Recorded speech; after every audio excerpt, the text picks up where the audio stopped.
नमस्कार, मैं रवीश कुमार। बुलडोजर को लेकर सुप्रीम कोर्ट का फैसला आ गया है, लेकिन कोर्ट का यह फैसला उनकी राजनीति पर गंभीर सवाल खड़े करता है जो बुलडोजर को अपनी राजनीति की पहचान बनाते रहे हैं।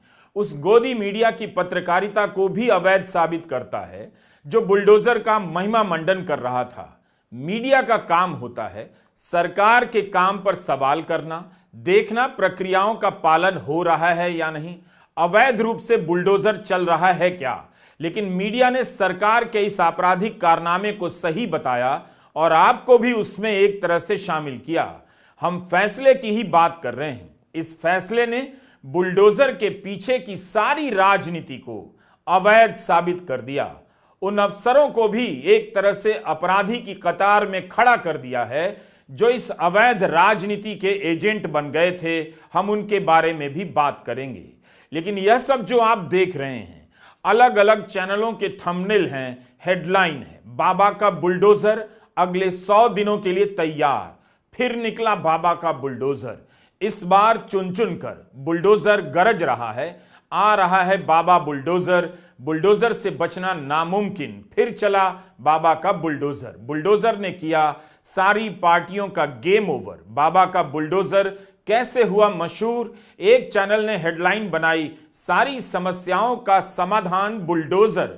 उसी चैनल की एक और हेडलाइन, न कचहरी न कोर्ट, बुलडोजर से चोट।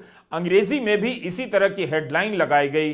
बुलडोजर को एक्शन से जोड़ा गया, कभी इन्वर्टेड कोमा लगाकर तो कभी प्रश्नवाचक चिन्ह लगाकर गोदी मीडिया ने बुलडोजर को राजनीति का वैध हिस्सा बनाने का प्रयास किया। इस गोदी मीडिया ने आम दर्शकों के मन में यह धारणा बिठा दी कि किसी का अपराध साबित होने से पहले उसका घर गिरा देना, दुकानें गिरा देना सरकार का मजबूत एक्शन है, खासकर जब अपराधी या आरोपी किसी खास समुदाय का है। इसने यह नहीं बताया कि एक्शन के पीछे किस तरह की राजनीति चल रही है। किसी का घर कैसे दिन दहाड़े बिना सुनवाई के गिरा दिया जा रहा है। आप दर्शकों ने भी गौर नहीं किया कि जिनके घर गिराए जा रहे हैं उनमें से ज्यादातर मुसलमान क्यों हैं। आपको भी इस गोदी मीडिया ने बुलडोजर के अवैध खेल में धकेला, जिसे आज सुप्रीम कोर्ट ने अवैध साबित कर दिया। यूपी के मुख्यमंत्री योगी आदित्यनाथ, शायद ही कोई ऐसा भाषण होगा जिसमें बुलडोजर का जिक्र ना करते हो। सुप्रीम कोर्ट के फैसले ने यूपी के मुख्यमंत्री की राजनीति की सबसे बड़ी पहचान को अवैध बता दिया। गोदी मीडिया ने खुलकर योगी आदित्यनाथ को बुलडोजर बाबा लिखा और बीजेपी के कार्यकर्ता बुलडोजर लेकर योगी की सभाओं में स्वागत करने पहुंचे। बुलडोजर का इस्तेमाल उत्तर प्रदेश से शुरू होता है और दूसरे राज्यों में भी पहुंच जाता है। बीजेपी शासित राज्यों में, मध्य प्रदेश और असम में भी हुआ। आपको सबको पता होगा कि सुप्रीम कोर्ट ने क्या टिप्पणी की है और इस सरकार का जो बुलडोजर प्रतीक बन गया था उसके खिलाफ जो टिप्पणी की है और सुप्रीम कोर्ट में जो लाइनें रखी गई हैं, वहां के जज साहब जो उन्होंने पढ़ा लाइनों को और जो बोला कोर्ट में, वो कोई भी लोकतंत्र में जो फैसला आया है उसको स्वीकार करेगा, उसको बधाई देगा। मैं इस मौके पर जो सुप्रीम कोर्ट का फैसला आया है सरकार के खिलाफ उसका धन्यवाद देता हूं, बधाई देता हूं। और वो जो लाइनें पढ़ी उन्होंने, जिस तरीके से घर तोड़ा गया था बुलडोजर से, उसके खिलाफ कोर्ट में गए और उसके बाद जो जजमेंट आया है, ऐसे कम फैसले होते हैं जहां पर सरकार को जुर्माना देना पड़ता है। क्या कोई सोच सकता है कि सुप्रीम कोर्ट ने सरकार पर 25 लाख का जुर्माना लगाया है? न केवल जुर्माना लगाया है बल्कि ऐसे दोषी अधिकारियों के खिलाफ कार्रवाई करने के लिए भी कहा है जिन्होंने बुलडोजर चला करके किसी का घर तोड़ने का काम किया है। जो घर तोड़ना जानते हैं उनसे क्या उम्मीद करोगे आप? जो घर तोड़ने में सेकंड न लेते हों उनसे क्या उम्मीद करते हो? कम से कम आज के बाद उनका बुलडोजर हमेशा हमेशा के लिए खड़ा हो जाएगा गैराज में। अब किसी गरीब का घर नहीं टूटेगा। बुलडोजर का मामला क्यों कोर्ट पहुंचा? इसलिए पहुंचा कि राज्य दर राज्य बुलडोजर के इस्तेमाल से खास समुदाय के लोगों के घर गिराए जा रहे थे। इसके जरिए ज्यादातर मुसलमानों को टारगेट किया गया, उनके भीतर डर पैदा किया गया और संविधान से मिली संपत्ति की सुरक्षा का अधिकार एक तरह से छीना जा रहा था। कोर्ट ने अपने फैसले में बिना नाम लिए इन बातों की तरफ भी इशारा किया है। जब यह मामला सुप्रीम कोर्ट में पहुंचा तब आलोचना कोर्ट की भी हुई कि इतने दिनों तक कैसे अदालत देखती रही, क्यों नहीं अदालत ने खुद से संज्ञान लेकर एक्शन लिया। देर तो बहुत हुई मगर सुप्रीम कोर्ट ने फैसला बहुत ठोस दिया है और इसकी राजनीति की जड़ों पर प्रहार कर दिया है। अपने फैसले में कोर्ट ने अधिकारियों को आगे की कार्रवाई के लिए जवाबदेह बना दिया। गनीमत है कि कोर्ट ने पिछले मामलों से इस फैसले को लागू नहीं किया, वरना अपराधी बन चुके इन तमाम अफसरों को अपनी जेब से तोड़े हुए घर बनाने पड़ते और मुआवजा देना पड़ता। कोर्ट ने कहा कि अगर मनमाने तरीके से किसी का घर गिराया गया तो उसे सुप्रीम कोर्ट की अवमानना समझा जाएगा। बहुजन समाज पार्टी की नेता मायावती ने ट्वीट किया है कि माननीय सुप्रीम कोर्ट के बुलडोजर विध्वंसों से जुड़े आज के फैसले व तत्संबंधी कड़े दिशा निर्देशों के बाद यह उम्मीद की जानी चाहिए कि यूपी व अन्य राज्य सरकारें जनहित व जन कल्याण का सही व सुचारू रूप से प्रबंधन करेंगी और बुलडोजर का छाया आतंक अब जरूर समाप्त होगा। इतनी चाक चौबंद व्यवस्था सुप्रीम कोर्ट ने कर दी। देर से ही सही इंसाफ हुआ, लेकिन justice BR Gavai, justice KV Viswanathan की बेंच ने इस मामले में बहुत बड़ी लकीर खींच दी है। आगे से जब भी आप मुख्यमंत्री योगी आदित्यनाथ का इस तरह का बयान सुने, याद रखें कि बुलडोजर के इस्तेमाल को लेकर सुप्रीम कोर्ट ने क्या कहा है। 2017 के बाद जब उत्तर प्रदेश के बुलडोजर ने चलना प्रारंभ किया तो आज आप देखते होंगे दुर्दांत भूमाफिया, दुर्दांत से दुर्दांत भूमाफिया आज उत्तर प्रदेश की धरती को छोड़ चुके हैं। कुछ तो जेल में है और कुछ लोग राम नाम सत्य है की यात्रा में भी चले गए। भूमाफिया नहीं, खनन माफिया भी नहीं, वन माफिया भी नहीं, पशु माफिया भी नहीं, संगठित अपराध में संलिप्त माफिया भी नहीं। आज तो कोई भी माफिया हो, शराब माफिया हो या बालू माफिया, यूपी से गायब हो गया है। ऐसे ही गायब हो गया है जैसे गधे के सिर की सींग समाप्त हो गई। हम इस वीडियो में सुप्रीम कोर्ट के फैसले पर बात कर रहे हैं, लेकिन आज यह भी याद करने की जरूरत है कि पिछले 10 वर्षों में यह पहली बार नहीं है जब कोर्ट ने उन मुद्दों को अवैध घोषित किया जिसकी राजनीति के तार बीजेपी से जुड़ते रहे। कोर्ट ने उन फैसलों को अवैध घोषित किया जो बीजेपी और मोदी सरकार के रहे हैं। प्रधानमंत्री मोदी जिस इलेक्टोरल बॉन्ड को राजनीति में भ्रष्टाचार मिटाने का मंत्र बता रहे थे, वह फैसला अवैध और असंवैधानिक साबित हुआ। अलीगढ़ मुस्लिम यूनिवर्सिटी को लेकर बीजेपी की यही राजनीति रही कि AMU अल्पसंख्यक संस्थान नहीं है। सुप्रीम कोर्ट ने 1967 के अपने ही फैसले को पलट दिया और एक प्रक्रिया तय कर दी कि किस आधार पर तय होगा कोई संस्थान अल्पसंख्यक है या नहीं।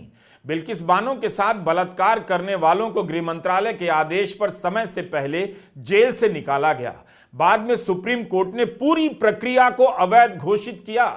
चंडीगढ़ में मेयर के चुनाव को बीजेपी ने किस तरह से जीता, सुप्रीम कोर्ट ने उसे भी अवैध घोषित किया और कहा यह संविधान की हत्या है। कश्मीर में इंटरनेट को अनिश्चित काल तक बंद करने को बुनियादी अधिकारों का हनन बताया। आपको याद होगा, जनवरी 2020 में भीड़ की हिंसा को रोकने के लिए सुप्रीम कोर्ट ने व्यापक रूप से दिशा निर्देश जारी किए। इसके पीछे की राजनीति कौन करता था, किसे फायदा हो रहा था, आपको बार बार नाम लेकर बताने की जरूरत नहीं। भीड़ की हिंसा में शामिल होने वाले जब जेल से जमानत पर बाहर आते थे तब मिठाई कौन खिलाता था, माला कौन पहनाता था। हजारीबाग के पूर्व सांसद, केंद्रीय मंत्री, बीजेपी नेता जयंत सिन्हा का फोटो तो आपने देखा ही होगा। सपा कांग्रेस वाले सरकार में आए तो रामलला को फिर से टेंट में भेजेंगे और मंदिर पर बुलडोजर चलवा देंगे। क्या योगी जी से यही सीखना है क्या? अरे जरा योगी जी से ट्यूशन लो, बुलडोजर कहां चलाना कहां नहीं चलाना। पिछले 7 साल से बीजेपी और गोदी मीडिया ने बुलडोजर की राजनीति को मान्यता दी है, चुनावी मुद्दा बनाया, उसे राजनीति के एक ठोस मॉडल के रूप में खड़ा किया। बेकसूरों और अंडर ट्रायल पर बुलडोजर चलाने की मांग की गई। आईटी सेल ने अभियान चलाया। ट्विटर पर लोगों ने बुलडोजर चलाने की मांग की, चलाने पर जश्न मनाया। उन सभी को आज सुप्रीम कोर्ट ने अवैध घोषित कर दिया है। सुप्रीम कोर्ट ने अपने फैसले में इस राजनीति के अलावा उन गरीब लोगों को भी राहत दी है जो मुसलमान भी हैं और हिंदू भी हैं, जिनके घरों को रातों रात बुलडोजर से ढहा दिया जाता है। कभी वहां पार्क बनाने के लिए, कभी पता भी नहीं चलता गरीबों का घर गिराकर किस उद्योगपति को दिया जाने वाला होता है। 2022 से लेकर अब तक 1.5 लाख घर अवैध तरीके से गिराए गए हैं। फ्रंटलाइन में रिपोर्ट छपी है, 7.5 लाख लोग बेघर कर दिए गए। कोर्ट ने अपने फैसले से बुलडोजर के सांप्रदायिक और असंवैधानिक इस्तेमाल पर रोक लगा दी। Justice BR Gavai, justice KV Viswanathan की बेंच के सामने इस मामले की सुनवाई अक्टूबर महीने में पूरी हो गई थी। फैसला 13 नवंबर को सुनाया गया। जस्टिस BR गवई ने अपने फैसले की शुरुआत हिंदी के मशहूर और महान कवि प्रदीप की एक कविता से की।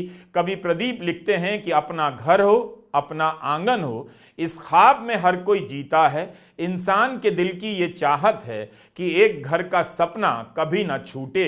इस फैसले के बाद आप जरा उन अफसरों की कल्पना कीजिए, कैसे वो अपने बच्चों का सामना करते होंगे, जिन अफसरों ने सांप्रदायिक भीड़ को खुश करने के लिए, भीड़ को सांप्रदायिक बनाने के लिए किसी मुसलमान के घर पर बुलडोजर चला दिया, किसी गरीब का घर अतिक्रमण के नाम पर तोड़ दिया, नियमों प्रक्रियाओं का पालन नहीं किया। अब कोर्ट ने बता दिया इन मामलों में कैसे क्या करना है।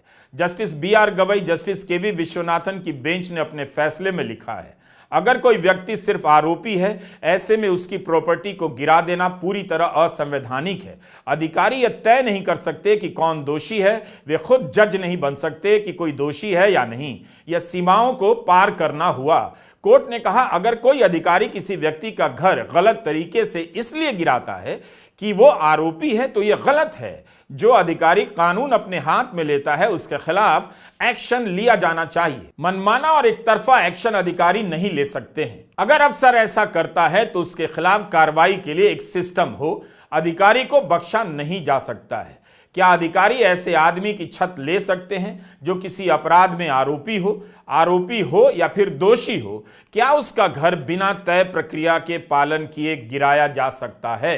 उम्र लग जाती है एक छत बनाने में और तुम्हें तरस नहीं आता बस्तियां उजाड़ने में। और कुछ ऐसे ही काम बीजेपी के कुछ मुख्यमंत्री जो न्यायपालिकाओं पर ताला लगाने का काम कर रहे थे, उनको आज आईना दिखाने का काम देश के सर्वोच्च न्यायालय ने किया है। और दो टूक शब्दों में सर्वोच्च न्यायालय ने कहा है ये बिल्कुल कानूनी प्रक्रिया नहीं है, कानूनी प्रक्रिया से काम होना चाहिए। अगर कोई दोषी भी पाया जाता है, आरोपी तो छोड़िए, कोई दोषी भी पाया जा रहा है तो उसके सारे घर को सजा देना ये कानून नहीं है, ये देश का न्याय नहीं है। और कहीं ना कहीं ये काम एक तुष्टीकरण के लिए, एक गलत नैरेटिव के लिए किया जाता है। और मुझे लगता है सर्वोच्च न्यायालय ने आज अपना जजमेंट देकर ऐसे लोगों को जिनका अनुसरण भाजपा के बाकी मुख्यमंत्री भी करने लगे थे, उनको आईना दिखाने का काम किया है। आरोपी को सजा देना दोषी को सजा देना न्यायालय का काम है, बिल्कुल देनी चाहिए, लेकिन किसी का घर उजाड़ देना, 24 घंटे में आपके पास सारी परमिशन आ जाती है, 24 घंटे में आपके सारे मैप आ जाते हैं, सारी अनुमति आ जाती है, आप किसी का घर उजाड़ देते हैं, उसके बूढ़े माँ बाप, उसके बच्चों की क्या गलती है? सजा दोषी को दीजिए, सजा आरोपी को दीजिए, सजा बाकी घर वालों को मत दीजिए। हो सकता है उनको पता ही ना हो कि वो अपराधी अपराध कर रहा है। इस फैसले के जरिए सुप्रीम कोर्ट ने घर गिराने की राजनीति के सांप्रदायिक चेहरे को सामने से धर लिया, बता दिया कि अपराधी के पकड़े जाने के नाम पर जो किया जा रहा है वो संवैधानिक नहीं है। अब आप बताइए, उन अफसरों को शर्म आएगी जो इस तरह के अपराध में शामिल रहे हैं? क्या इस फैसले के संदर्भ में उनके कृत्य को अपराध के रूप में देखा जाएगा? भले ही उन्हें सजा नहीं मिलेगी, लेकिन यह फैसला उनकी करतूतों को उजागर तो कर देता है। अवैध अतिक्रमण के कारण आरोपी के खिलाफ एक्शन लिया गया है, सबको दिख रहा था। अपराध में नाम आते ही, नाम मुसलमान का निकलते ही अवैध अतिक्रमण का मामला निकाल लिया जाता था और घर गिरा दिया जाता था, सबको दिख रहा था। कोर्ट में केंद्र सरकार की यह दलील भी नहीं टिकी। जस्टिस BR गवई ने एक बात कही, एक घर सामाजिक आर्थिक ताने बाने का मसला है, यह सिर्फ एक घर नहीं होता है, यह बरसों का संघर्ष है, यह सम्मान की भावना देता है। अगर घर गिराया जाता है तो अधिकारी को साबित करना होगा कि यही आखिरी रास्ता था। जब तक कोई दोषी करार नहीं दिया जाता तब तक वो निर्दोष है। ऐसे में उसका घर गिराना उसके परिवार को दंडित करना हुआ।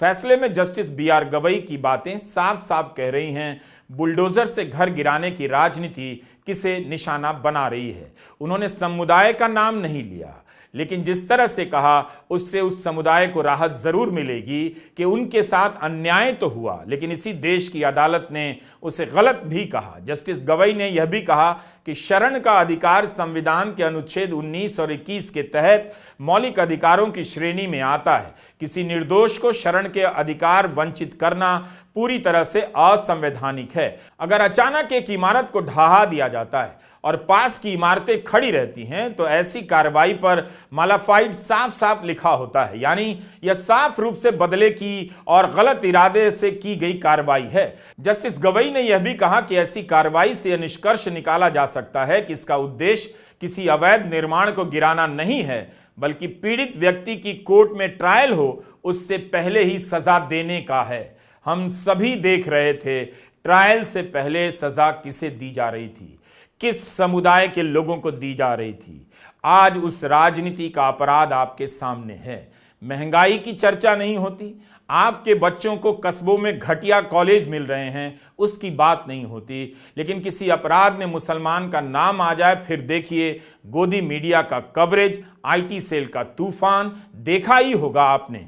सुप्रीम कोर्ट के फैसले के बाद अब अधिकारी को साबित करना होगा कि घर इसलिए गिराया गया क्योंकि कोई और रास्ता नहीं बचा था।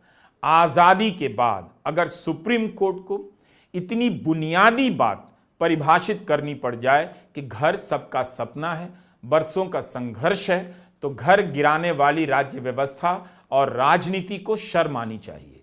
मगर धर्म की राजनीति की चादर ओढ़कर निकली इस राजनीति को शर्म नहीं आएगी। सुप्रीम कोर्ट ने बुलडोजर की कार्रवाई को लेकर 15 दिशा निर्देश जारी किए हैं। कहा है घर गिराने की पूरी कार्रवाई की वीडियोग्राफी की जाएगी ताकि कोर्ट के सामने सबूत रहे कि नियमों का पालन हुआ या नहीं।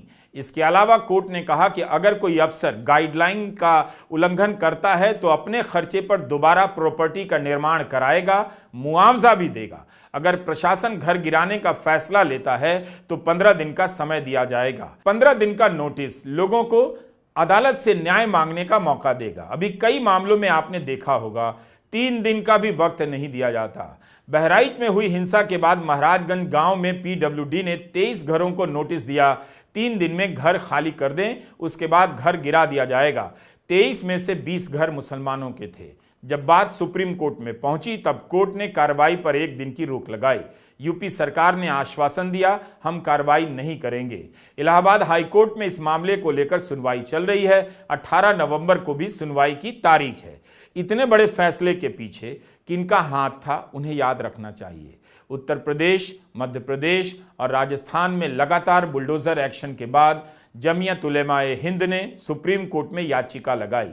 आरोप लगाया कि बीजेपी शासित राज्यों में मुसलमानों को निशाना बनाया जा रहा है और बुलडोजर एक्शन लिया जा रहा है। सीपीएम नेता बृंदा करात भी एक मामले में याचिका करता है। क्या बीजेपी के किसी भी नेता को नहीं लगा बुलडोजर से इस तरह से घरों को गिरा देना असंवैधानिक है, जनता के अधिकार का हनन हो रहा है? आखिर इन मामलों में बीजेपी का कोई नेता क्यों नहीं आगे आता?